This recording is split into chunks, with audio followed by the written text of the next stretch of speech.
Hi, Dr. Max here. Really happy to do my first interview today. I have the chance to be with Kelly Bryson, who is a licensed therapist and also a non-violent communication trainer. He's also author of the bestseller book, Don't Be Nice, Be Real. So, hi Kelly, really nice to have you here with me for my first interview. Um, I would like for you to, for the followers or the viewers that don't know you, if you could share a little bit about what is your work. Hmm. Well, first I want to thank you just for setting this up. In paradise. Here we are in Hawaii, Mm. this wonderful eco-village of Hawaii, instead of the ego village of Los Angeles. Mm.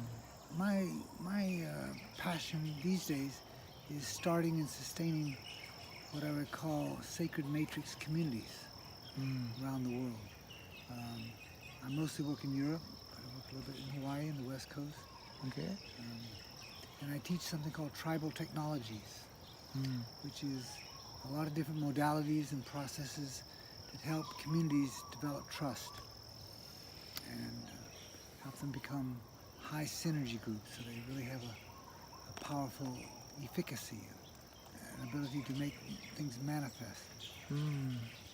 And also, I'd like you to share, if you could, a little bit about your book. You said you write this book, Don't Be Nice, Be Real. Mhm. Just the title is so powerful. So, would you?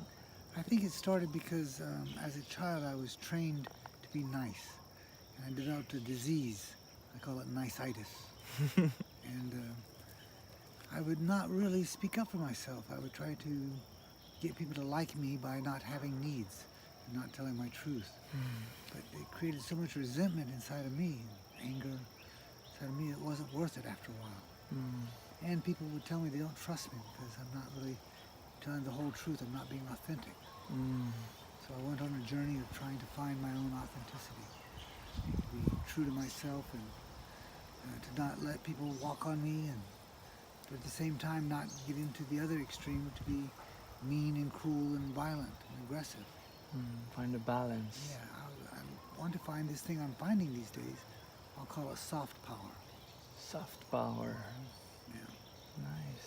And when I'm in soft power, I don't give in. I only give to.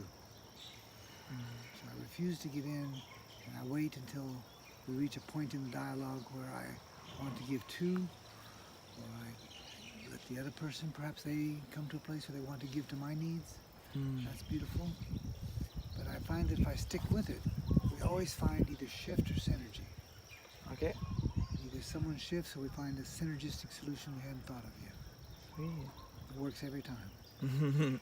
um, could you share with us a turning point you've had in your life that made you take this I path? think one turning point was when I met Dr. Marshall Rosenberg, who's the inventor and founder of the Centers for Nonviolent Communication. And in just a few minutes, he was on stage with this couple at a conference, Humanistic Educators Conference. And in just a few minutes on stage, he worked with this couple's issue, and they made a major breakthrough in like 10 minutes. And it was taking me weeks and months and years to get similar results. So I started to follow him around and attend his workshops. At one point, actually, I had attended so many of his workshops, he told me, he says, Kelly, I think you've attended more of my workshops than I have. So I really was a junkie for nonviolent communication, and I did that for 30 years, basically. And then another turning point came when I realized that people weren't keeping up their practice of nonviolent communication. They Okay. would start, but then it would fade out, they would lose it. And I think it's because they didn't build community around it.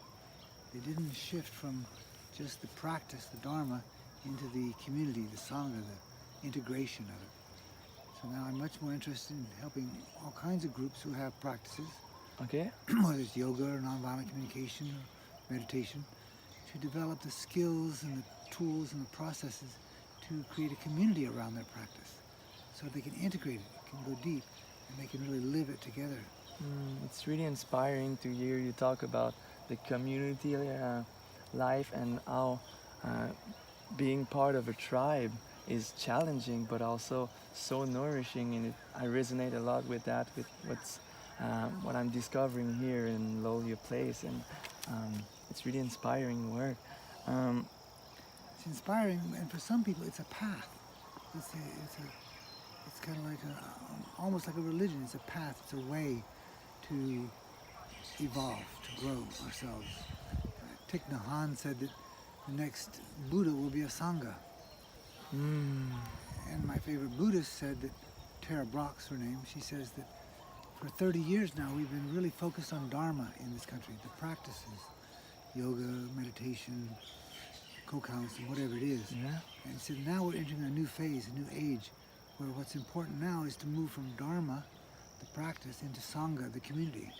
So we're living it and breathing it, holding that frequency all the time instead of just once in a while when we do our practice. And you become a facilitator, an helper into the growth, the healthy growth of communities. I'm doing two things. I'm starting those kind of communities all over Europe, and I'm also helping communities that already started to gather the tools, the information they need to grow, to find their potential of their community. So I'll go to maybe 10 different communities in a tour in Europe, and I'll teach them things like the Zeg Forum process, which is a psychodrama process that helps communities grow their trust for each other through transparency. Okay, nice. I was wondering if you had one advice for our viewers, what would that be? It would be to make a decision. I have two decisions I've made, and I love, and I need to keep remaking them, but Yeah. the decision is to trust in trust. To trust because it's the only thing that makes sense, is to just trust, regardless of what happens, to trust. To trust. Keep trusting. And then the other thing is to lead a courageous life. Just to decide, I'm going to step up, I'm going to be courageous, I'm going to take risks, I'm going to follow impulses, I'm going to tell my truth. And I feel more alive, and I feel less victim-y when I have made that decision to lead a courageous life and keep making it. And what changes do you see in people when you're Actually, encouraged? can I get a third one? Yeah, of course. Thank you. So this is my practice. So the third one is that I develop and get people to come around me and live close to me and connect with me and create community with me who hold those same values. Hold the value of trust, hold the value of living a courageous life, and hold the value of being transparent with each other. So you're taking care of your surroundings, and you make sure the people around you are people that share the same view of the world and the desire for growth. Desire for growth, and also these core principles of nonviolence, respect for people's free will and autonomy, and telling the whole truth, transparency, and and also partying. I think partying is a very important value.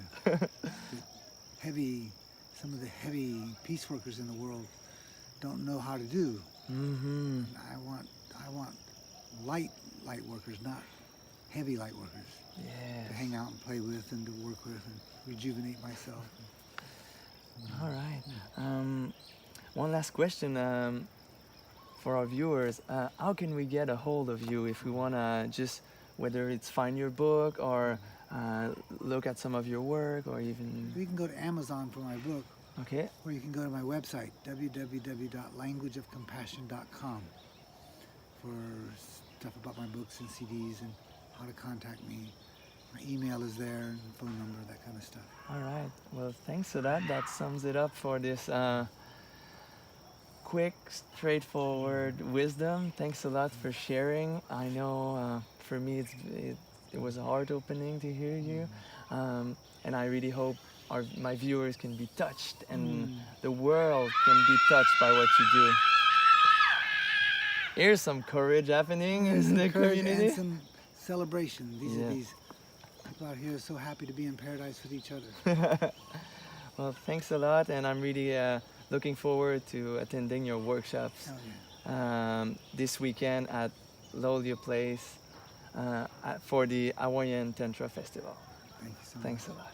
You're welcome.